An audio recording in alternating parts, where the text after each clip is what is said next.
moved to Benbrook initially because I was married at the time, and it was closer to his work. And then I ended up finding work out closer to here as well. I worked at TCU for a while and I did some consulting. I didn't realize I fell in love with Benbrook till it was a transitional period over time, until times got tough for me. Once I got over that hurdle, leaving didn't feel right. It felt right to stay. And then once I made that transition and leveraged the relationships I had built, and it became more and more family, and I got more and more involved, it became my family. And so it's evolved into my hometown. It's getting to know people by their first name and their faces. Initially, I'm a member of Four Paws, and at the time we had been working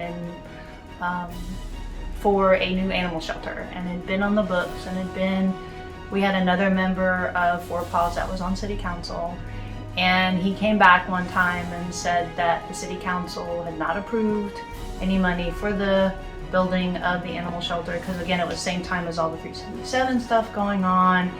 And coming out of my mouth during a Four Paws meeting was, what do you think those gentlemen would think if I went and filed for city council? And everybody in the room went, oh! And I went, oh! The challenge is just learning that asking questions is okay. You know that, the only unanswered question is the one unasked, but it's just learning that you can ask those questions, or learning how to ask them a little differently so that they come across as a real ask from the heart. I really just want to help people, and that's why I'm here. To serve our citizens and our city. I had a mother who was awesome. I've been married, I've been single, I've been the bullied kid. Yeah.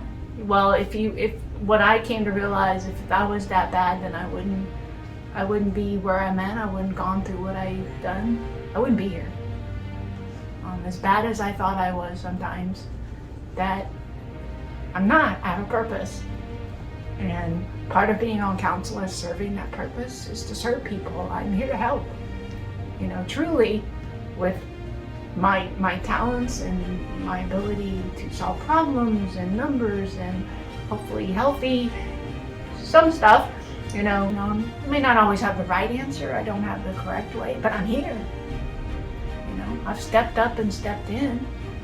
Open my mouth might not be the right words, but I may be shaking a little bit, but I still try, and I keep trying and keep going, and I want other people to know that they can do that, stand in front of a group and maybe scared more than you even know, or even people know, but at least you came and spoke, you said something. I think the other thing you realize, you may feel alone, but you're never. Maybe you're the only person this happened to.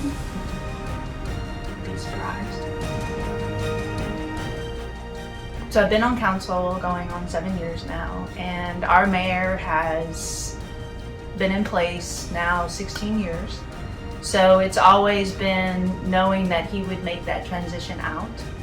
And then with that transition out, how to continue the legacy that has been set forward, how to continue that our citizens will be represented with the same level of care and concern and compassion and excellence, and that our city staff would have that same constant temperament, constant communication. So with that, I felt that I would be qualified to do that, and in a position to do that, to run for mayor. We live in a country with all the turmoil in the world. We live in a country where we have had people fight for this right, that we have a voice, and at the city level, one vote makes a huge difference. You may not feel like it at a presidential level, at a Senate level, but at the city level, 1-2 votes can be the difference between 50 50% and 49%. So it's a huge impact on your voice that you need to make sure it's heard.